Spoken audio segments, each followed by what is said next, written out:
the Legends of Iron. I'm John Anderson. Meet my co-hosts, Nick Best and Akeem Williams.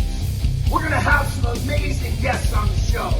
Buckle up tight, because we're going to be talking about the shit you're not supposed to be talking about. We're going to be discussing anything and everything it takes to become a Legend of Iron. Legends of Iron is brought to you by Muscle Mints. Muscle Mints is the creator of Carnivore Pure Beef Protein Icing. Beef builds muscle, and Carnivore is the world's #1 selling beef protein. Welcome to another edition of Legends of Iron. I am John Anderson. With me always my partners in crime, Nick Best and Akeem Williams. Unfortunately, can't be here today, but Nick and I are going to hold it down. We have got a guy with us today.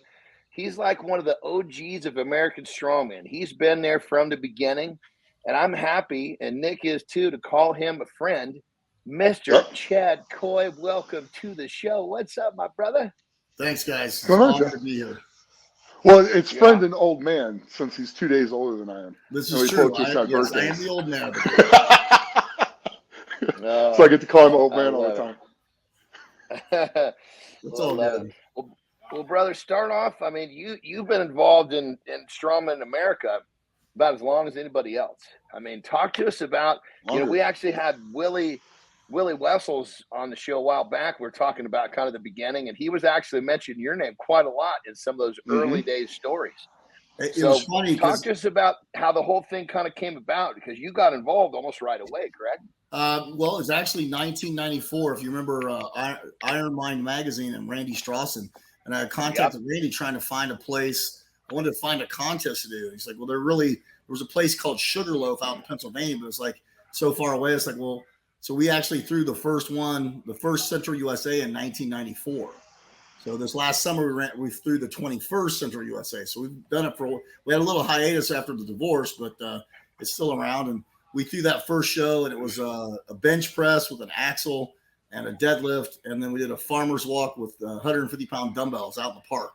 So with 23 guys. Well, the Central, I remember when I was first coming in to start snooping around Strongman, every time you heard the Central was like the fucking gnarly contest. That was kind of like if you were going to the Central, you were getting ready to fucking go to battle, It was. We always tried to make sure it was a challenge. Good shows. And actually, Nick came to the Central in 2005.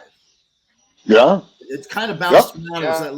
We've had it at a park, at the gym, in the gym parking lot, a church parking lot. But when Nick came, it was actually downtown Kokomo. Yeah, that was fun. That was good times. Oh, nice. Nice. Yeah, that was nice. So then we got to started off eat at Chad's house. Go ahead. Oh, keep going, Nick. Keep going. I want to hear. No, we got to eat at Chad's house. That was pretty cool. Got to hang out with him for a little while. He gave us the whole rundown in that basement. Yeah.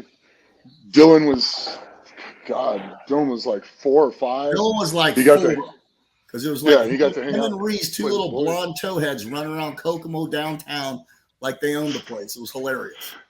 Yeah, it was good times because I brought Dylan funny with you me. say that, Nick, because you kind of had a very similar experience with Chad as I did, because I came into the scene, and initially I got a little backlash from some of the guys, but at very first, I think Chad and I met at a nationals. The first time we met, I think, was 2003 nationals, and then we ended up going on the international contest together. You kind of scooped me up and kind of started showing me the ropes, and became right at that point became kind of like a mentor to me almost immediately in the sport. Sounds like you did a lot of same stuff with you too, huh, Nick? I think a lot of good athletes do that, because it's like, you know what, we want to see the sport succeed and grow. And it's like, I mean, I laugh because John and I did the 2003 North Americans, and we had done that international. We done nationals to the international show because we had gone down to St. Martin and did the All Nations. And then I got a call on Tuesday because Steve Carrot pulled out of the contest. So I had just trained the guys like, hey, can you come up? I'm like, fuck yeah, let's go. And I remember we were doing the show, and we did the first day and the second day, and John's looking like, where the fuck did you come from? He goes, you're in second place, like 1 point behind me. I said, yeah, we're getting ready to go to Townsville. And I said, and I go, and we actually made a bet. Whoever won the Conan's wheel and won the show had to carry the other person's bags at the next contest. That's right. That's right. So if I would have won that day, I could have fucking retired. That was like 2 decades ago. He's like, you son of a bitch. He goes, you know, if you'd have just missed a step on a Conan's wheel, I could have won. I could have gracefully retired, and I would have been happy, you know. I said, well, but see, this just ensures that you get to keep coming around. I would have missed you if you retired. So it was all for the yeah. And lo and behold, I'm still one of the dumbasses still doing this shit. It's okay. I'm right there with you. Birds of a feather flock together. I remember that was one of my first trips in a real cold environment. I remember not being prepared. I had basically a California jacket. I remember coming off that plane. No, you got off the plane in a fucking tank top, dude. It's 20 below zero. I did not. Nick, here's the truth. Nick, here's the truth. I see John. I didn't have a coat, so I gave him a bunch of warm-ups and shit. And I said, just don't even move because you'll tear them out. Then we went to Walmart and we bought this cheap-ass coat, which he was pissed off about. And then at the show, there was a Carhartt. We bought a Carhartt. He threw the other jacket in the trash, and I think he still has the Carhartt today. It's in a closet. Yeah, I wore that just the weekend of the contest. But that first one we bought me out, that thing was so terrible. I couldn't bear to wear that. It was fucking boring. It was. Yeah. It was. That was a fun show. That was a great nationals, and then we went to nationals, and we went to. Then we actually judged down at Strongman or NAS Nationals down in North Carolina. That's where we started actually clicking. That's where because we didn't really talk much at the nationals because we didn't know each other yet. Then once we judged, that's where we clicked. We trained, and that's where everything kind of started coming together. In terms of you and I had a great friendship. Yeah, then we went to St. Martin, and we had a blast down there. It's the only time I've ever seen John eat. And this is a true story. He might deny it, but it's the only ever time I've seen him eat desserts. And he literally went up and fucking was eating desserts off at the bar. Like I thought he was you're one of the few people that actually have witnessed a moment of weakness. Yeah. And that was, remember guys, that was 2003. It's the only time I've ever seen him do it. You know, but he went, it was literally like a fat kid at a chocolate factory. Just go into town. And that's exactly what happens. Once you break that, it's like the floodgates come open and you can't be stopped at that point. It was literally impressive. Like, he didn't even bother going back to the table. He just stood at the fucking dessert bar, shoving shit in his mouth. And the staff is like, what do you do? What do you do? He's standing there, and as he sits there, he's eating. He just gets veinier. It's like the fucking... It was crazy. Oh, that's funny. So, brother, how many contests have you done? 119. This next one will be 120. Kidding me? That is fucking insane. How many other Americans, because obviously Europeans had a lot more access to contests than we did in the early days. What other Americans have had? You've got to have the most. No, Johnny Waseka. Johnny has a lot because he's done a lot of shows. He did a lot of amateur stuff. And then also Donovan Raskin out of Texas. Yes. Yeah, those guys probably both have me. It was funny because I remember talking to Sadrunas about. I was like, this is like this is 2017 in Belfast. I was like, this is like 112, and he's like, this is my 300th 25 contest. Jesus fucking Christ! Holy shit! Yeah. Now that tells us why in those early days in American Strongman we were so far behind because those guys had so much access to content. Right. I mean, we would show up to those international shows, and we were just getting our asses handed to it. It wasn't until the mid 2000s that we started gaining a little steam. Well, you know? I remember I remember this vividly because I did the AFSA championships in Vegas in '98, and just being on the bus talking to guys like, God, we are dismally prepared. We got our asses handed to us. Then the next year, I remember we went out after the show, and I said when we were there, it's like, I pledge to you guys that if we stick with it, that we will win a World's Strongest Man in the next decade. And it was that was 99. Yeah. In 2006, Pfister won one. Pfister, bam. Like, never making the finals to, our talent pool is so much deeper. Like you remember when we went to Canada, those guys had 3 guys who made the finals that year, and we were like I think it was Gogula was 6th. You were 8th. I was 9th, and we had Spybrook and then Ken Brown, and we had their best guys, and we cut through them pretty hard. And then it really changed. That's actually the first time America ever won the North Americans. And then the next couple of years, we really brought it on, and it made a huge difference. Yeah. Yeah. No, I remember that 2005 and 6 and some of those team contests where we were actually starting to get a lot of respect from the Eastern Bloc, because up to that point, we were just kind of like the pansy Americans, you know? Yeah. Do you remember Colt Martin when we were over there warming up on that log, and then Igor Padan and Vasil come walking in their Speedos and sandals and clean the log and 3-man log. We did it just the 2 of them. We were shitting our fucking pants. Yeah, they just right on us. So it was pretty Speedos and thongs. And keep in mind, we were against the Ukrainians in the first round. So we watched them do that. And we're just sitting there going, "Oh boy!" Well, luckily they kicked our ass, but they won the whole thing. So it was wasn't such a. I think then we really pissed them off on that van hold, because we did bend the rules a little bit, and then I took a victory lap with the American flag and kind of rubbed it in their faces, which was probably a mistake, because then they just beat the shit out of us the rest of the day. Oh jeez. Well, brother, talk to us about the beginning, because you actually started off in football. So you've had the competitive juices all the way from the beginning. Yeah? Talk to us a little bit about that. You know, I played semi-pro football after college, and just got into powerlifting, and I competed drug-free, so that when football started, it was always in July.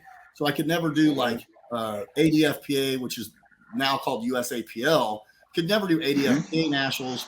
USPF nationals and APF nationals were always in July. So I was already starting football. So I'd always either do AAU or NASA or WNPF, any place that did a drug test, I could do the show. But I would train the off season, but then we had sandbags and farmers walks, and we just did that shit as finishers. And then when we saw Strongman, it's we started doing Strongman. So 94, 95, 96, 97. And 97 was the first year that Americans had a heat at Worlds. So then the next year they were saying they had the AFSA American Championships in Vegas, which was supposed to be the qualifier for Worlds. So Doug R., if you remember Doug was 6'8", 450 pounds, was my training partner. So I'd never beaten him. He's beaten me in every contest we've ever done. So we go out to Vegas, and then we both make the finals. And I guess that was when I turned pro, or whatever you call it. And after that, I was I looked for every show I could do just to gain experience. Once I got a sponsor that paid me $20,000 to travel. So every show I could do, I went and did. It didn't matter where it was at. I traveled the globe to go train with the best guys. I went to Finland in 2000 and I was supposedly going to train with Ahola, but ended up not training with him, did a contest and trained with Sven Carlson, and got to be pretty good friends with Sven. And, from then it was just, where could I go do a show and learn? Because it was I just wanted to learn and become a student of the game, because I knew I was never going to outsize anybody. I had to make up for it in athletic events. Now when you're also basically your ass kicked by a guy who's 6'5" in athletic. Well, you're also one of the few at the highest level is completely drug free. Which is in let's just call it strength athletics. Any athletics enhancements are just part of what people do to get to be the best. And you're one of those. You existed at the best, just doing it the good old fashioned way. And I look at it like this, and I don't look down anybody how they chose to do it. I wanted to do that for myself. And if anyone else, people ask me, do you regret it? I'm I'm still in the game. I think a lot of that had to do with the fact that I built a lot of national strength, and I'm still doing it. Yeah. I wanted to do it for the long haul. I wanted to be an example. I train kids. Yeah. And again, not that I really give a shit what anyone does. It's they're whatever they want to do. That's just a choice I made. And I didn't care who I was competing against. You know what? I don't give a shit how much juice you shove in your ass. If you're fucking, if you're Snagglepuss, you're not going to become Mufasa. I mean, yeah. I mean, and you got to put in Right. You got to put in the work. You got to do the recovery. You got to do the diet. You got to do everything. It's one piece of the puzzle. But again, I always had a lot of respect for you, brother, because you were one of the few that was holding it down on that side of the fence, and you were at the top of the world, man. You were competing with the best of the best, and you were one of the few. Let's just admit it, John. I was a second-tier athlete. I did okay in a few events, and I was somewhat entertaining. And chicks dig my ass. Great. But you were in international play. Yeah. Yeah, that's pretty. I mean, fuck, man. You know how many athletes of all different types that have tried to make the international play, pulling out all the stops, never made it. And you can't discount that, brother. You need to give yourself some credit. I did it the way I wanted to do it, and I'm very happy about that. I think the longevity in the sport, because a lot of people look, I've had a lot of conversation with a lot of guys. The more shit you take doesn't make you better. I mean, you got to build strength. You've got to build a foundation. And too many guys turn to drugs to enhance their performance. And what ends up happening, they just fall apart faster. Build the strength. So and I'm sorry, and again, take it for what it is. I'm sorry, guys. I can't compete the rest of the year because my wife and I are going to have a baby this year, so I can't compete. Like, fucking bullshit. Fucking bullshit. Yeah. You know what? You can still train. You can still nut up and go to the gym and train. Build your strength. If you got to go off, I get it. But you know what? Whatever. But don't sit here and make some fucking bullshit excuse. Just say, look, guys, I'm taking so much shit. That's why I'm where I'm at. Great. So you want? I'm going to shut up now before I put my foot in my mouth. Well, I already know who you're talking about. So. But the bottom line everyone knows who I'm talking about. Huh? I mean, the bottom line. Everyone knows what I'm talking about, and I'm sorry, they won't win another. No. He won't win another World's Strongest Man. Damn. Take that to the bank. Well, okay, right out of Chad Coy's mouth. Well, either way, the bottom line is if a person goes about their journey properly, they're going to have some longevity. That's what it comes down to. Yeah. Oh no, for sure. You look at the guys. Whatever the equation is, if they do it the right way, they're going to have some longevity. It's not about guys that have been training for 30 plus years. That's the foundation. It doesn't make a difference what you're taking or what you're not taking. If you don't have that foundation, you don't have what it takes. I think too many people get so sucked up into, I want to make it today. It's like, I was telling my athletes, like, look, when should I go on? I said, have you learned everything you can? I mean, I've been training for 42 years. You know what? I go to conferences 4 or 5 times a year. I did a cert every year. I sit at the feet of people who are better than me and learn. I got the summer, at the Shaw Classic, I'm sitting there with Mark Philippi and Joe Ken.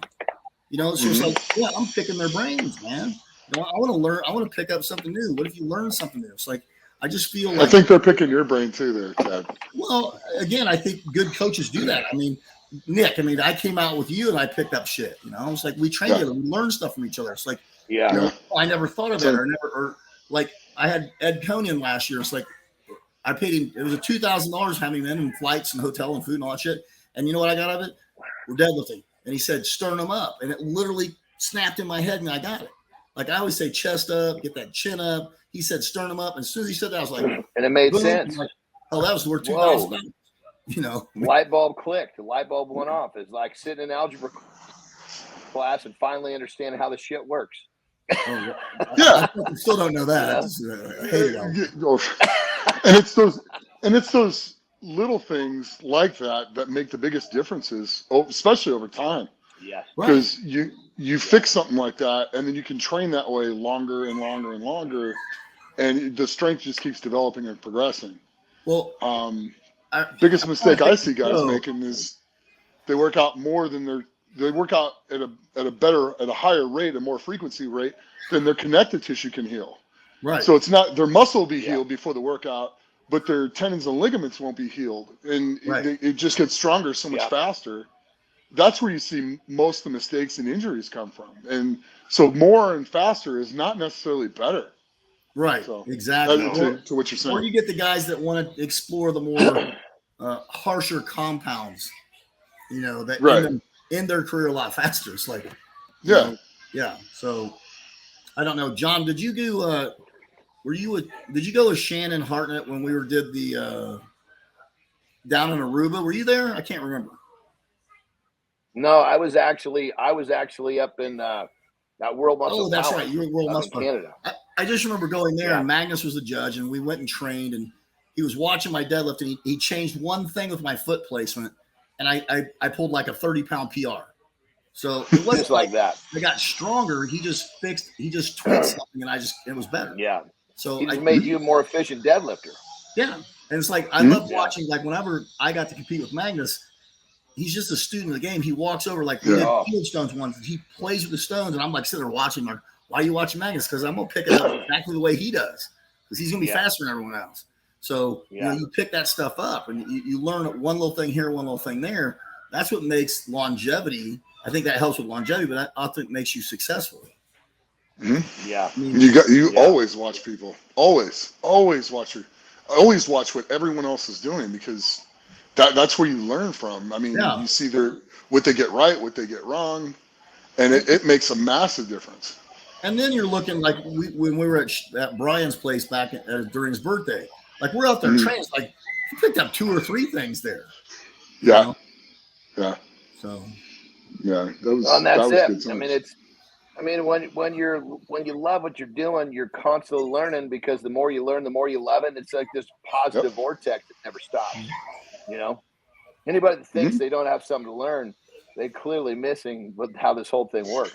I look forward to, like, even when I coach as a master coach for Parisi, when I go do a certification, young coaches see things differently than I see them, because they've got young eyes. I've got old eyes. So invariably, whenever I coach, I learn something from my own athletes and then from my own coaches that I'm coaching. So I think it's important that we always keep that open mind and continue to learn. I mean, speaking of your Parisi, forgive me for interrupting you, brother. You went through a little challenge with that not too long ago. Tell us about how the whole thing. What, it got flooded? What happened? Oh my God, yeah. Quite an ordeal. We had we had a flood in the summer of 2021, and we survived 2020 through the pandemic, and then 2021 in June we had 8 foot of water in our building. So it flooded out. We were out of our building for 12 weeks. So we had to kind of battle back. That was kind of a rough summer. It's a couple rough couple of years there. So. So I survived that, and I got COVID. The tougher the conditions, the tougher you're going to become. That's the way you've always been. You put yourself in fast-moving water, you're going to learn how to swim a little bit better.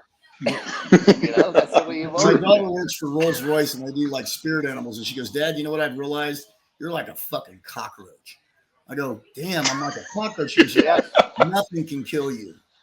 And you would just keep marching forward and keep working." Because she's just like, you're the hardest working dude I've ever met. I'm like, well, thanks, honey.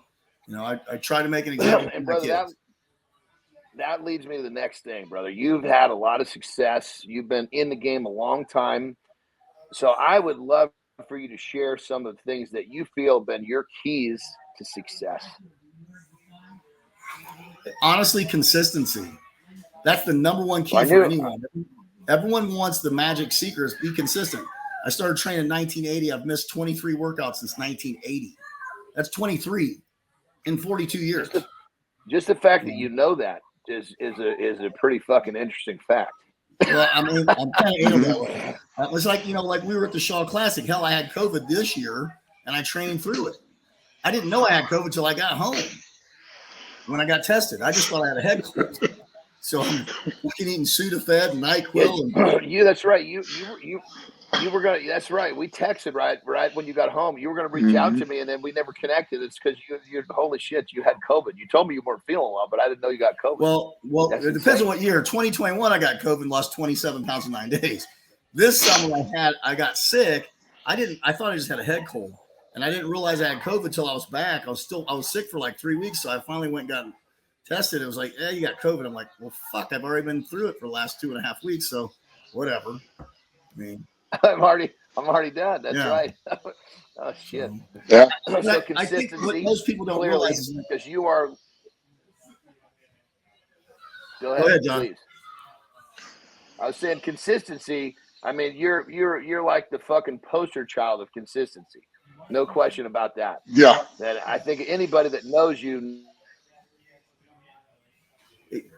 Again, I think it comes down to everyone looks at what's the magical things, like consistency. Don't miss workouts. Don't miss meals. Don't skimp on sleep. Don't skimp on water. You know, do the things you need to recover. You know? Yeah. So I think that's the key to long-term success in whatever you do. Honestly, guys, strongman doesn't. It's just something I do because I can't play football anymore and my golf game sucks. So fuck, I'm halfway decent at this and I still enjoy it. So I keep doing it. You know, injuries and niggles and little bullshit in my body. It's like you just deal with it. I mean, Nick, you know that shit. You know? Yeah, I know. I mean, we're 54 years old. We're still in a game that we're fucking old, man. I mean, I know. When you throw in Mark Felix, that's like fucking 165 years worth of aged men. Yeah, it's like 169 or something. But yeah, it's up there pretty good. Yeah. So yeah, and it's and you're right. I mean, I had my dropping the bar on my chest 4 weeks ago, and I'm still going to OSG here to compete against you in a few days. You tore your fucking lat off, dude. Yeah. You tore your lat off, and a year later, you're back on the fucking platform getting shit done. I mean, honestly, that was one of the most inspiring things I've ever seen. So, like, I don't know if I tore my lat off, I'd do that again. So I'm like, wow, am I that fucking dumb? Or I don't know. Now, then again, I probably would, but whatever. But just watching you go out there and get that done was awesome. Thanks. I'm just glad I had you there. What he said. When he was telling me he tore his lat, he goes, I could put my arm all the way over my head. Like, you've never been able to do that in his life before. Yeah. Good arm, torn lat arm. Massive difference. Sometimes you got to look at the positives. Yeah. And that's one of the positives. Arm goes real straight now. Guess which arm I'm doing the dumbbell with. I think the cool thing that you kind of said is like, when you guys came up, I think it's important that you help people. So wherever it's funny because my guys were going to OSG. I've got like 4 athletes and they're like, their number one thing was like this. Okay, when you get there, you can't coach anybody else. And I'm kind of looking at them like, and they're like, well, we know coaching is in your blood, so that's what you'll do anyways. Like I remember in 2001, I was like, Sadrunas was throwing kegs shitty, and there was only like 5 of us left in this keg toss in Hawaii. So I went over and I'm like, hey, dude, if you did this, you'll get it over. And then he ends up winning the event. And Carl Gillingham's looking at us, the fuck are you telling that for? Like, you need some help, big deal. You just cost $500. I'm like, well, okay.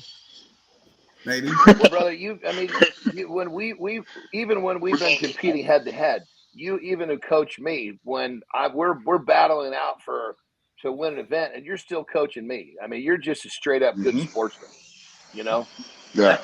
You know what? I think the thing is, like, if I'm going to win, I want to beat you at your best. I think that's what it's always about. Yeah. I mean, I think in a lot of the wins that I've had, which haven't been many, but I look back like in 2013 in Belfast, and it's like Mike Saunders and I we're one point, like we literally hundredths of a second on the stone load. We go to the power stairs. We're 1 point. Whoever wins this event wins the contest. And you know what? He won. And you know what? I just remember just grabbing him and hugging him, and I was so fucking happy for him. Now, at the same point, I wanted to win, but he won. I think you and I did the same thing in Canada. Actually, I think I knocked you down in Canada because, like, you won the contest. I just tackled your ass. Well, you won the running over, and I was like, I think I just fucking won, but he's running over here. Maybe I didn't win. Maybe he won. I was like, I was happy. You were excited for awesome. Me when I was sitting there going, he's so fucking excited. Maybe I didn't go far enough after all.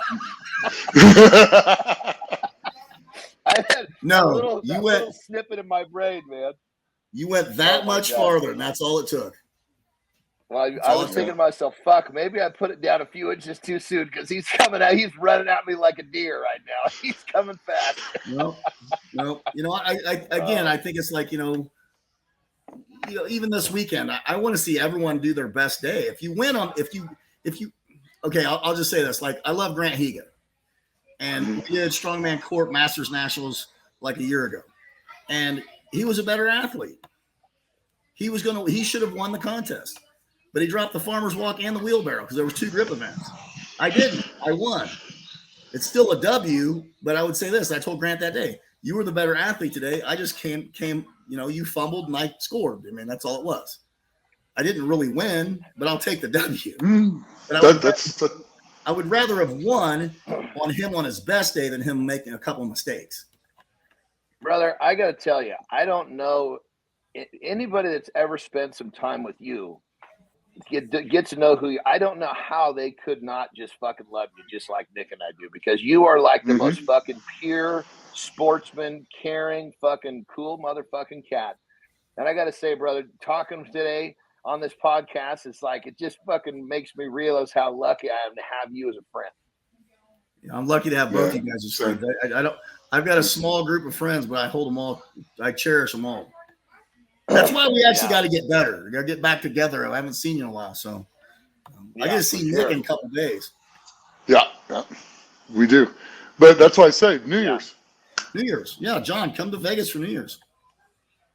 Yeah, I'm not that far away. Well, fuck, I promise I won't make you drink vodka like I did Nick. Well, I'm out of the drinking part. I'm not going to do that anymore. But it is what it is. It is what it is.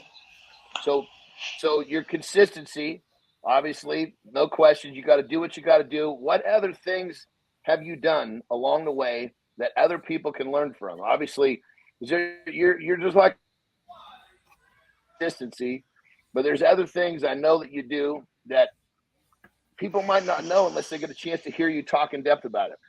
Chiropractic. I mean, Dr. Todd kind of developed his stick on my body, so I've gotten adjusted by Todd. I mean, I drive 6 hours to get adjusted. I mean, I just got adjusted probably last weekend. We were at the Swiss conference. I think that's big. I do a lot of massage, acupuncture.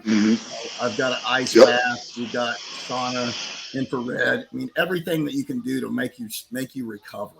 I mean, you've got enhanced recovery. One of my degrees is in nutrition, so I've always been into nutrition, supplementation. But a year ago, it's like I looked and I'm like, you know what? I've known Nathan Payton for a long time, and I finally just contacted him. Like, look, I'm just gonna whatever it takes. I'm just gonna pay for it, and I'm gonna go on with Nathan. And he revamped my nutrition, changed a few things. I lost 10 pounds of inflammation immediately, gained the weight back. I will come into this contest. This is the biggest I've ever been in my life, at the highest lean body mass of my life. How much you weigh? How much you weigh? 270-ish, give or take some. That's pretty good. Because so back like in the day, you were like 255. Back in the day, you were like 255. 255, 260. I think 2003 is the heaviest I competed at a nationals. It was 262. When we used to go up to Canada, and I weighed like 265, and then you ate at that buffet de Continental, and I'd come home at like 275, but I was fat as shit. So, and the thing is, like now it's crazy, is I think I'm leaner at 54 than I was at 44. You know what it is, brother? We get the old man skin. It's like our skin gets thinner. I know exactly what you mean. I look more gnarly now at 50. No, you definitely look more gnarly now. Especially when you keep playing with those veins like that. Yeah, that's crazy how you do that. Watch this. Look at my veins, guys. Look at my veins. Well, it's crazy what we do to entertain ourselves, Exactly. All right, brother. So 120 contests. You have seen some fucking crazy feats of strength in person. Talk to us about a couple that come to mind. Phil Pfister. I remember we did a show in it was Ohio, I think. He had lapped. It was the heaviest stone run at the time. It was like a 440. He lapped it and almost fell over. So he's holding his lap. He puts his hand down like a kickstand and then pushes himself back up and loads the stone. I think that was impressive. Chad Smith in the Dominican in 2001. No one runs a car faster. That was like an 1,100 pound car. Yeah. I don't know if he could. He's so fucking fast with the car on his back. I don't know if he could have ran it that fast without the car on his back. but he smoked it. Like Sven Carlson was world at the time, and he beat Sven Carlson by like 20 seconds. That was incredible. Yeah, that dude right there, he was kind of some untapped potential, wasn't he? Because he was kind of one of those flashes in the pan. If he had stayed around, man, he had. I mean, for a big dude, he could run like a deer. Yeah, I mean, you look at Whit Baskin holding that car for 2 minutes and 12 seconds. That was insane. Again, no matter how he did it, it's still an insane feat. He did get his ass beat by Laszlo Fekete in the next event, and Laszlo was old and slow, and he couldn't win. But he's still known as the guy who held the car the longest than anybody. So there's a feat of strength there. I don't know. I mean, I saw Nicholas Camby when he did that fucking axle weighing 231. What was it, like 418? That shit was impressive. Yeah, he just popped that right over. I don't know. I mean, I've seen so many crazy things. It's hard to put a pinpoint on what's the craziest. I mean, all right, honestly, top three craziest fucking strongman you've ever encountered. Top three craziest strongmen? Just crazy motherfuckers. Let's have some fun. Brian Schoenfeld. Okay. Brian Schoenfeld. Craziest motherfucker there is. And he was my training partner for years. Oh, he was fun. Tell us why. No. For those that don't know Scooney, tell everybody about Scooney. Okay. The backstory. Look, we were throwing the Central USA. I traveled a lot. I was in Gold's Gym in Maryville, Indiana, and I saw Bob Brooks, who became the strength coach at Valparaiso University. We were good friends. I go, hey man, we're doing this strongman class. You got anybody who can do it? Yeah, look at this crazy fuck. Here's Schoenfeld over behind neck pressing like 275 for like 5 reps, weighing like 240. I'm like, so I invite him down. He comes, does the show. I don't think he made the finals. And he's like, he's going to go to nationals, which was AFSA in Vegas, and that would have been 99. I'm like, well, you can go. It's just it's a big international show. It's like, come down, we'll train. It's like, if you get your ass kicked, it's no big deal. It's your first nationals. That really pissed him off. So he came out real hot and ended up getting second. And then he decided, I'm going to World's Strongest Man. So I was 242. He was 248. The next time I saw him was at my birthday. He was 265. I saw him about 3 months later. He's like 290. And then in Hawaii, he's 308. And at nationals, he's like 320. So I was like, wow. And so he's just we would come down and train. And it's like, we're going. It's like he just keeps picking up steam. Like, how the fuck is this going? Yeah, Chad, I'm drinking heavyweight gainer 900. I'm like, yeah, and I'm fucking an idiot too. He would come down, and we had a training hall on the north side of Kokomo, and we trained there in the winter. It was an old meat packing plant. So it was actually colder inside the meat packing plant than it was outside. So we took the tire out. We're flipping tires on the hood side of Kokomo. So needless to say, Scooney's very colorful language. And he's like, he brings a gun out on the top of the car. If someone stops, I'm just going to shoot him. Like, Jesus fuck. But he's just a nut, and he just did crazy shit. And I just remember we were in Azalea, and we went out drinking. It was like Mark Philippi, Magnus from Magnuson, the Gillinghams. We're out there drinking. And Scooney and I can drink. I drank a lot. And that's probably the best. I can vouch for that. My best event is drinking. I'm very good at that event. I've never lost at that event. You win. Yes, I win at that event. You win. To drink a liter of vodka is not that big a deal. I don't know. For you. But we went home that night. It took us 4 hours to walk 2 blocks because he was just a crying hot fucking mess. Love the guy. He's like, I should have. He asked Brian Neese, our other training partner, to go to Worlds with me. He asked me, I fucking got on the plane and went. Like, you can bet your ass I'd have been there. I'm a mean ass, Nick. I'm a good bag bitch, aren't I? You are. You're phenomenal. I can gym bag. I can put strips on your ass crack. I do whatever you got. Yep. Put your socks on. Lidocaine patches. Yep. Yeah. Good with that. Yep. But he didn't. So he cried about it, and like we just laughed. And Scooney's taking him off too. He's just probably the nuttiest fucker I've ever met in my life. All right, who's number 2? I think he's probably 1, 2, and 3. He's just that. All right, who's 4? And who's 4? That's nuts. I mean, I just think everyone else is somewhat normal. I mean, I don't think anyone's that fucking Compared to him. crazy. Scooney's it's just Scooney, man. That's all I can say. There's Schoenfeld and there's like they broke the mold and there's no one else that's crazy. Johnny Perry was crazy. There's some crazy ass stories about that guy. We won't really put those out on the internet. That's not good, you know. But I mean, there's a lot. I mean, there's a lot. I mean, the Malaysian story. That's wow. If that happened to me, I probably wouldn't share that with anyone. So.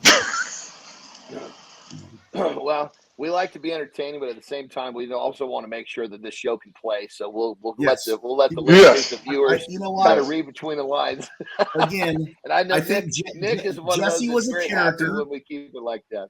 Yes, Jesse was a character. Yeah, I think Jesse was a character. I think the funniest thing is when he shaved the J in your back. That was fucking funny. Yeah, God. Yeah, we used to room together all the time. Yeah. You know, and of course we get hey, there. Nick, will you shave my back? Nick, will you shave my back? Oh, God. Jesse shaves his back and leaves a fucking J in the middle of his back. That shit is epic, man. That was I will say this. Jesse had the best practical joke.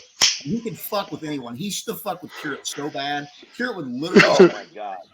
Oh yeah. like literally cry. Yeah, he'd have Carrot so wound up and so twisted up. By the time the contest came, he wasn't thinking anything about it. He was just holding water or something. Yeah. You know? Yes, exactly. Go back to crazy Fortmeyer. That's another guy. Yeah. Travis just has a freak switch. Like he can just flip it. Yeah. And it's just like, you know. Yeah, it's Travis Lane. Those guys. You know. Yeah, he goes to Travis Lane. And I will say back to a feat of strength, when he pulled that goddamn car in South Carolina. Oh my God, that was incredible. Nobody could do that. Not even close. Nobody even cracked it off the ground. And he knocked it out for reps. I literally shit my pants.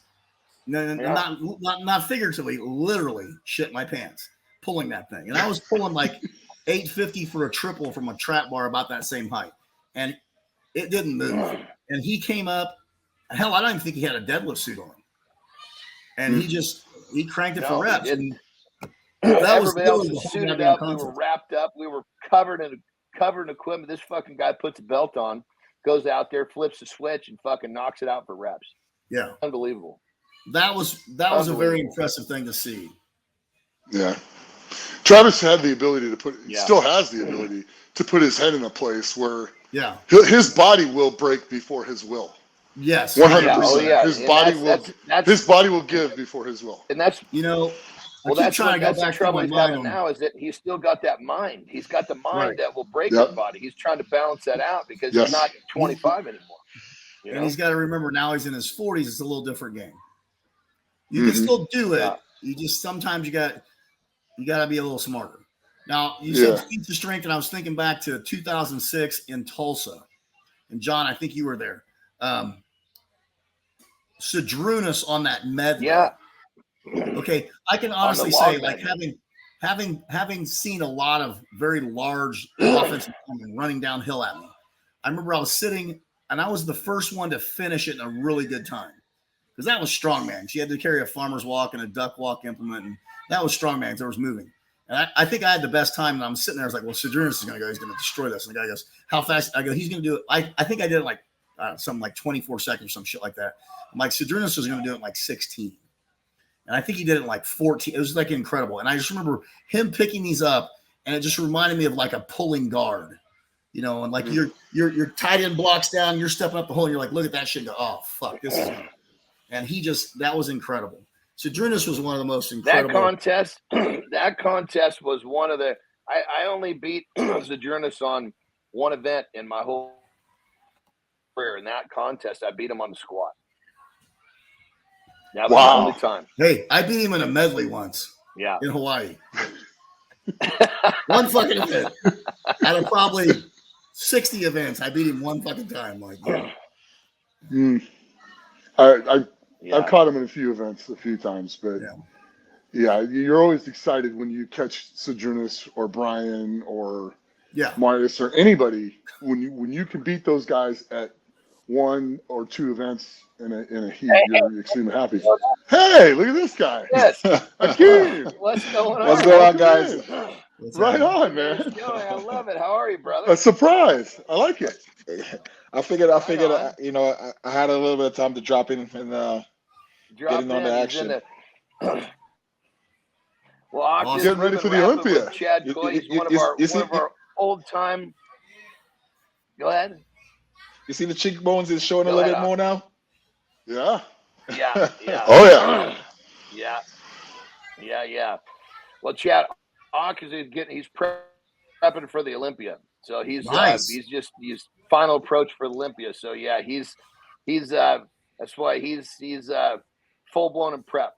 But anyway, catching up, we've been Chad Coy's one of Nick and one of our buddies from Strong. We've been rapping, having fun about old times and talking about crazy feats of strength and craziest people and all sorts of shit. So anyway, you're caught up on the whole show now, brother. Well, it'll be awesome. Now, John, are you going to be at the Olympia? I am, yeah. All right. Well, Nick and I are going to be there too. Oh, cool, man. Let's go, Cool. baby. Fucking A. We'll connect for sure, brother. It's been way There too we long. go. When was the last time you and I were actually in person? That was at the Olympia in 2013. Wow.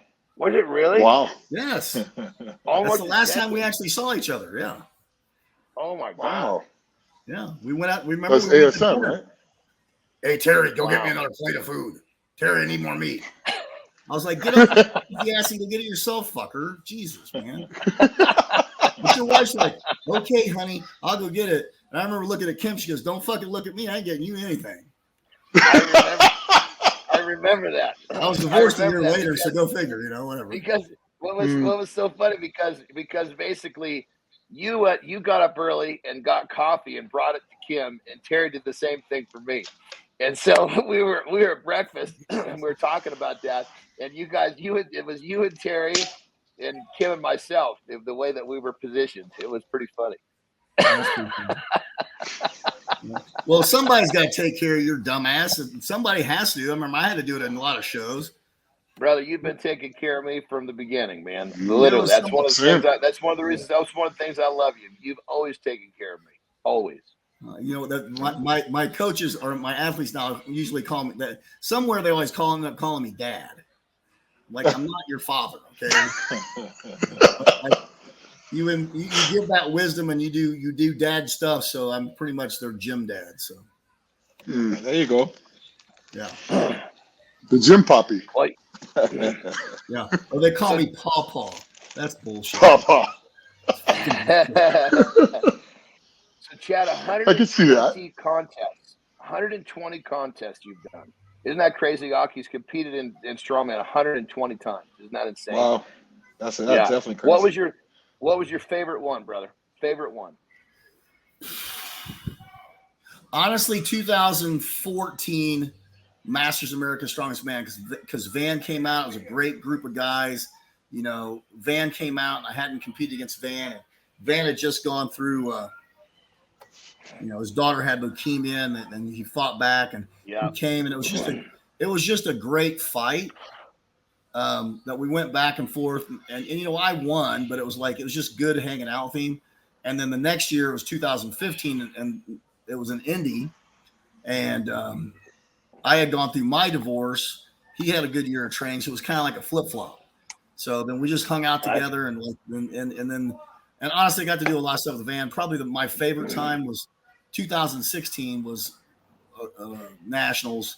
And my mom had died about a week before the contest. So, we'd done all that stuff and had the funeral. And if you guys never had probably didn't get a chance to meet my mom, but my mom's pretty rough. She was a tool and die maker, worked in a tool and die shop and started in 1963. So she was the only woman in there with like 30 guys. So my mom could cuss for the best of them. My mom, and I say this, and everyone, I'll write it down. You'll see me put DBAC, and I never really shared it until recently. And it's like I came off the football field, and I was crying. It's the first time I played tackle. I was 10 years old, playing against a bunch of 12-year-olds. I came off, and I'm like tears in my eyes, and my mom's like, "What's wrong with you?" I go, and I'm like, she goes, "Don't be a cunt. Get in the car." So all I can think of now is that's hardcore, brother. Whenever I start to think about being a pussy, I'm like, okay, what would my mom say? So that show, we went down to nationals, and I didn't want to be there, man. I mean, I just laid my mom to rest. It's like I didn't want to be there, but it's like I had to go because that's what her expectation would be. And like Van was there, and Van was my friend. And, you know, we ended up both, I mean, that year Glenn brought 2 guys to the world. So we ended up going. So I got to spend a whole weekend with Van and Jenny and Van's mom, and Mary came with us. And that was probably my fondest memory of Strongman, was just that fellowship, you know, the times that you got to spend with the guys. I mean, that's what I like. The contest is irrelevant. It's just like, hell, I love just a training day. Like we went out and Nick's, and he had just done the meet. We're out there training, and I was like, that to me, that was fun. That's where the fun's at. You know, football game's great, but I was a practice guy, because I got to practice. I get to hit like 3-4 times a week. You got to light people up. But when you go train, that's what it's about. It's just training and just having that time with your friends and fellowship and the relationships. I mean, that's what I take away from Strongman. It's like people like my best friends are from this sport. I mean, if shit went south today, there's 10 guys that get called, and I know they have my back, and they're all from this. And I think that's what Strongman has brought to me, is just a extended brotherhood of guys that we all do the same thing. We all love the same thing. And, you know, we're supportive of each other. I mean, Nick didn't have someone, he didn't have his normal hand. Like, dude, I'll fucking come out. He goes, really? Hell yeah, I'll come out. I'd love to. That would be awesome. It'd be just an honor just to be there, you know, and just that was really special. You know, it just becomes that was really cool, man. You do that for your friends. You know, I mean, well, and Chad also sent me, when I got second in his contest by a point and just missed turning pro, Chad's the one like, hey, you just need more experience. Go to Van's contest next month and go do that one. It's also a pro qualifier. He goes, but go there, you'll get some experience. I went there and won. I won the show. There you go. So got my pro card. Like that. So Chad's been looking after people from the jump. Like I said, that's why I love him. Yep. You know, I think that's really what I think. If people ask, like, what drives you, it's like, honestly, for me, it's always about making a difference. You know, whether it's like I train kids, so I think we can make a big difference there. But when you train people, it's just about making a difference in their lives and making their lives better. And I think there's nothing better than strength training to really change the self-esteem or confidence of a child and or an adult. Oh. And I'm telling you, brother, that I so subscribe, and that was me. I was the little engine who couldn't, and it was the weight room that actually turned me around and actually showed me that I could. You know, right? And that's so true. It's really cool that you're a part of helping that process with so many of the youth too. You know, I mean that's like I opened the gym and I've had jobs and I've made good money, but like when I first started coaching, I'm like, oh my God. I've actually found my calling in life is to actually train children. Yeah. And, you know, we train a lot of kids. I mean, today we've probably ran 250 people through the gym. Wow. You know, and I've got a great staff. I mean, I'm looking out right now. I got 14 kids out lifting weights right now. You know, that's great. Cool. And you see just the difference in their self-esteem, and that's really what it's about. That's beautiful. So, absolutely beautiful. No, absolutely. I love it. Yeah, in the fulfillment of when you love what you're doing, you're getting paid, but you love what you're doing. You're not really working, you know? Right. Now, I would like to make more money, of course, but you know, I've made really good money, and I wouldn't change making a couple of $100,000 a year for what I'm doing today, because I'm more wealthy today than I've ever been when I have more money, because I know what's going on. I know what's making a difference, and you know what? I'm financially well off enough to where I can do what I want, but if I won the lottery today, I wouldn't change a goddamn thing. I'd still do what I'm doing. There we go. Yeah, you're doing what you love. On that note, that's what matters. On that note, I got to take a quick piss. I know I peed right before we fucking started, but I've almost finished that bottle, and it's not empty enough to pee in, so I'm gonna have to turn around and take a piss. I'll be for a second. John, we would expect no less. I'm here. Yes, all the viewers, that is John. He hasn't changed one bit, man. No. Oh, he's going to the bush. I mean, I love it. Now, I know Nick knows the story, but Akeem, do you know the story of when he gets on a plane? No. Okay, never fucking fly with John. But if you do, go to the bathroom first. Yes, then don't ever go Otherwise, again. he will doctor the bathroom. Oh, shit. And you just think that through. Be DNA everywhere. Yes. How does he do it? I could never do it, man. I don't know. I think it's amazing that he could just do it that fast. Let's ask him. Same with his hotel room. Hey, John. John. What's up? Yeah. When you get on a plane and go to the bathroom, how do you get that done so quick? Are you talking about when you follow me in the bathroom and you step all over my unborn children? Is that what you're talking about? I was warned to not do that, so I've never done that. Before we let you go, brother, you have had such, I mean, Nick and I are sitting here talking about how you touched our lives. And we're just two of hundreds, if not thousands, if not 10,000s of people that you've touched. And now you're basically, that's going to sound really weird. Now you're touching the kids. That's what I was going to say, but that's kind of funny. Creepy, but I get it. Oh my God.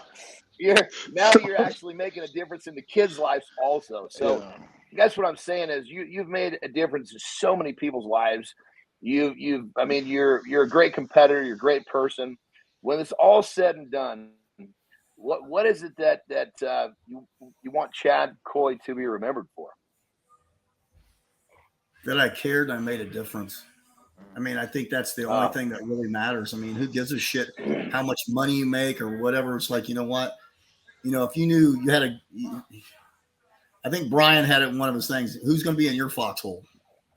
Who do you want in your foxhole? Who do you want in your backs? Like, I mean, I'd like to look at that. Like my friends, like, you know, there's one dude I know I can count on, and that's me. Yeah. And I think it's just if I can, at the end of the day, if I know I can make a difference in people's lives and I know that they can count on me, that's the only thing that really truly matters. You know, God gave me a very few talents, and I want to use them to the best of my ability to glorify Him, but you know, to don't waste the gift. And I think my gift is figuring out what makes people tick and helping them achieve their dream. So, you know, I've got a lot of brother. cool I have to agree with that. I got to agree with that, man, because you've touched and helped and inspired a whole lot of people, brother. And I myself and personally can testify I am one of them. So I appreciate you very much, and thank you for coming on the show. Before we wrap this up, Hawk and Nick, do you guys have anything for Chad before we wrap this baby up? No, I mean, like I said, I came on late. You know, just happy to meet you, and from what I've heard so far, the fact that you help a lot of kids out, you know, that's just a testament to your greatness and everything like that. So I really appreciate meeting you, and look forward to seeing you in Las Vegas. We're seeing Vegas, man. Yeah. And I just want to say thanks for coming on, and I love you to death, and I will see you in a few days. I know, bro. It's going to be a good time. We'll It's going to be a dance. Hey, guys, stuff I want you to hear it here. I told Nick when we were in Colorado, I was beating him in the Viking press. I'm just telling you now, I'm bringing it. I'm bringing all 270 pounds. Woo! Let's go, baby. Let's go. I love it. That's why we do the contest. Yeah, I know he's going to kick my ass in the farmer's walk and the yoke and the deadlift, but fuck it. I'm going to take that press to town, bitch. There we go, baby. There we go. I love it. Right. I love it. Hey. No, it'll be good. It'll be fun. Everyone.